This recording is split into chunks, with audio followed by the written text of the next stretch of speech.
matinale d'information commencé na liker partager parvenir live ñi nga xam ni itam ñoo daa jotagul ñu fi daal di war a mën a topp si nga xam ne que moo di waxtaan wi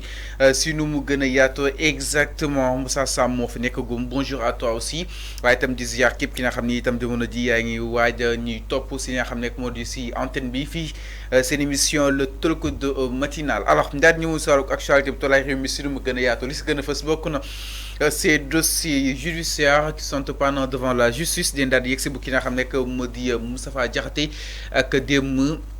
rebondissement yi nga xam ne itam am na son face à face avec le procureur di ki nga xam ne que moo di Ibrahima Ndoye waaye itam daal di si itam si communiqué bi nga xam ni itam APR def na ko si allant dans sens exigeant li nga xam ne que moo di sa libération den daal ñëw itam si ki nga xam ne que moo di Cheikh Thiam kàddu yi nga xam itam yi ki na ko jëmale ko si nga xam ne que moo di pouvoir bi que ni dañuy préparer pour empoisonner exactement une partie de l'opposition dañ ko daal di yaatal itam si nu mu gën a yaatu den daal ñëw itam si ki nga xam ne que moo di Adama Gaye démb nag mujjee nañ ko daal di libéré si kàddu yi nga xam ne itam yi ko na ko daal di koy jëmale si ki nga xam ne que mu di Moustapha Ba nii da nga ko daal di li nga xam ne que mu di fàtte man ni ko nag démb nag Adama Gaye def na exactement sa première réaction sur cette affaire loolu itam di nga ko daal di yaatali itam si nu mu gën a yaatoo seen émission li nga xam ne que mu di le truc de matinal doog na truc bi commencé na ñi daal di ñëw ak génn si li nga xam ne que mu di actualité bi si nu mu gën a yaatoo tout d'abord da nga koy daal di doxee ak mbiru ki nga xam ne que mu di Moustapha Diakhaté man ni kon ki nga xam ne que mu di Moustapha nag démb le procureur daal di jël benn ko décision daal di koy placer exactement sous mandat de dépôt ma ni kon nag ki nga xam ne que moo di Moustapha jàll na li nga xam ne que moo di kaso te itam tey ci passé na guddeem gu njëkk foofu si daanu ko prison ba l'ancien président bu groupe parlementaire Benno Bokk Yaakaar nag placé nañ ko sous mandat de dépôt par procureur de la République di ki nga xam ne que moo di Ibrahima Ndoye procès am nag jàpp nañ ko ni ki li nga xam ne que moo di jeudi yamook 28 novembre foofu si daan tribunal bu grande instance bu Dakar pour rappel ki nga xam ne que moo di Moustapha Diakhaté donc ko daal déféré woon ni ki démb si suba par la division spéciale de cybersécurité bu police nationale pour insulte commise par le biais d'un système informatique moom ki nga xam ne que moo di Moustapha nag mi ngi si kanam yoon ak wàllu que yoonal te itam dinañ ko daal di atte ni ki li nga xam ne que moo di ce jeudi mu yemook li nga xam ne que moo di 28 novembre 2024 moom ki nga xam ne que mu di Moustapha dina daal di tontu si laaju li nga xam ne que mu di yoon ak wàllu yoonal par rapport kàddu yi nga xam ne yëkki na ko ana fan la ko daal di tega nii waaye itam mu daal di yëkki jàpp ni képp nga xam ni itam votel nga Ousmane Sonko ak le parti Pastef donc nga daal di alku en tout cas nag loolu lesewul benn yoon li nga xam ne que moo di sans voix le procureur mu daal jël biir de décision daal di koy placé sous mandat de dépôt ma ni kon ki nga xam ne que moo di Moustapha Diakhaté naka démb nag mooy guddeem bu njëkk foofu saanu ko prison bu li nga xam ne que moo di Rebeuss exactement alors Arfan comment est-ce que ne comprendre li nga xam ne que moo di Moustapha Diakhaté ak évolution yi nga xam ni itam am na sur son cas jëmale si li nga xam ne que moo di la décision qui a été retenue par le procureur. Oui, c'est une décision qu'on doit magnifier parce que c'est la réalité. Magnifier. Oui, bien sûr. On ne peut pas être dans un pays comme le Sénégal, les gens se permettent d'insulter des gens après nga ne kenn du ko magnifier. Parce que man je suis pas nihiliste Fallou que ça soit Moustapha Diakhaté que ça soit keneen ak keneen ku wax la même chose yoon war na dal sa kaw c'est ça la réalité donc moi j'ai aucune dent contre Moustapha Diakhaté wala dama ne net keneen ku dul Moustapha Diakhaté bu waxee lu mel ni dañ koy teg à sa place c'est ça la réalité parce que il faut pas ñu bañ loolu et d'être dans un état sérieux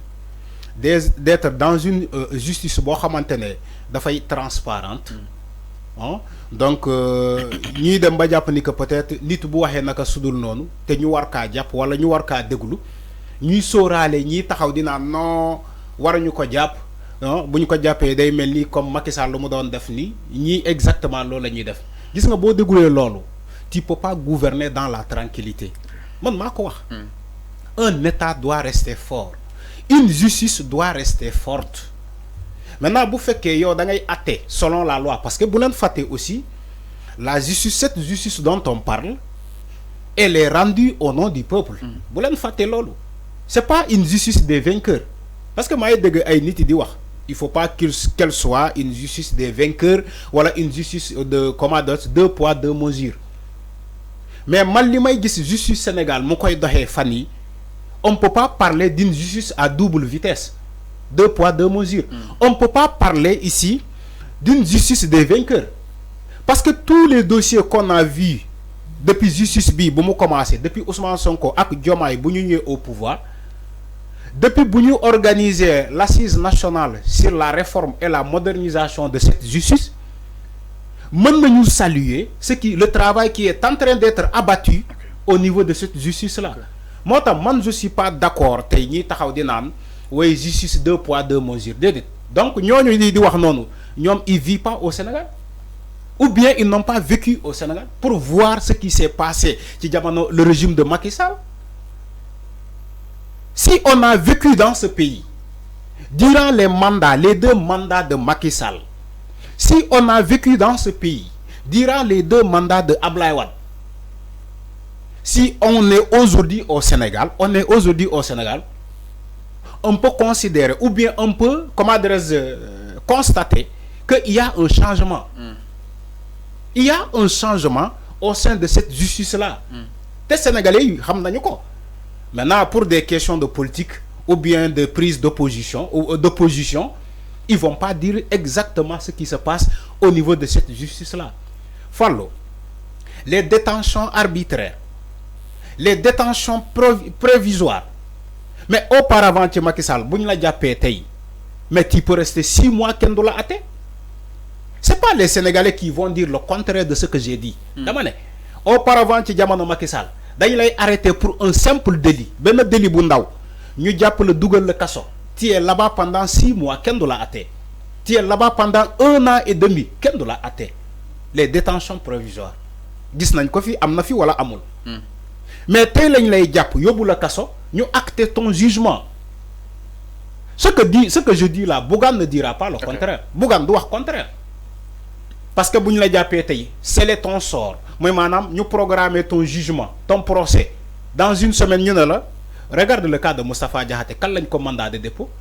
mais hier légui kan lañuy né jour bobu lañ koy atté jeudi moi ce qui veut dire que Moustapha Diakhaté il va pas rester même plus de une semaine avant son procès il va pas rester en prison une semaine avant son procès. Moi, il y a un changement au sein de cette justice-là. Il faut que les Sénégalais le disent. Les Sénégalais de bonne foi constateront qu'il y a un changement au sein de cette justice du Sénégal-là. Moi, une justice des vainqueurs ou la justice à 2 poids 2 mesures, nous c'est des manipulateurs. C'est des manipulateurs. Parce que moi, je ay journaux yu ko bind ay xawmala c'est des manipulateurs parce que bo dundé fi ci Sénégal depuis ci jamono Ablaye Wade ba ci Macky Sall ba nga exi fi tay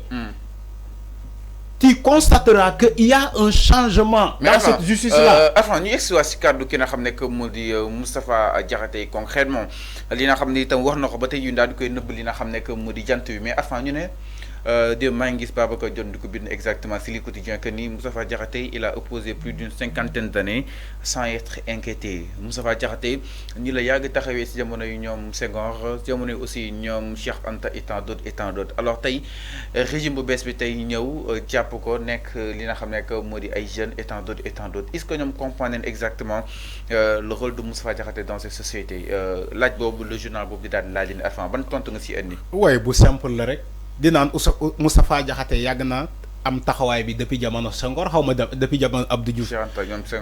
mais est-ce que Moustapha Diakhaté boobu taxawoon na genre taxawaay bi ci Macky Sall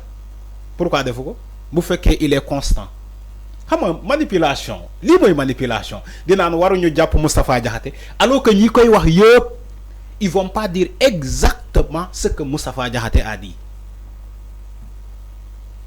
Les membres là, c'est pas des membres, un membre du forum du justice, comment il s'appelle? Le bas là. Qui? J'ai oublié son nom. Temo Santaba. Mais c'est archi faux. Dire que mom ça dem na ba dougal bopam ni nan c'est vrai que Moustapha Diakhaté lu mu wax ni tegginewul deful mais mom gisul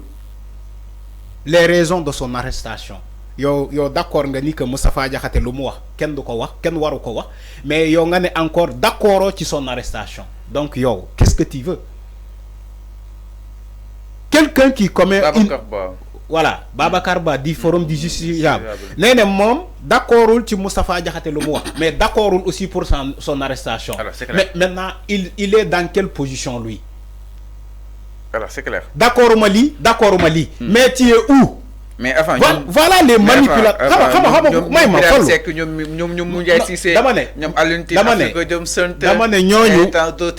De toute façon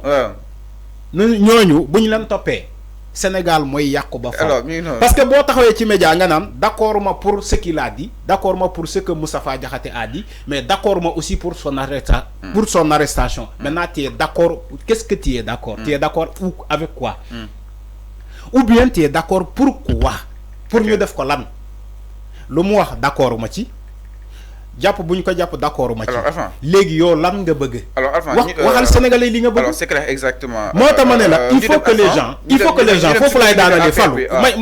Il faut que les gens arrêtent de manipuler. Parce que li des ba tey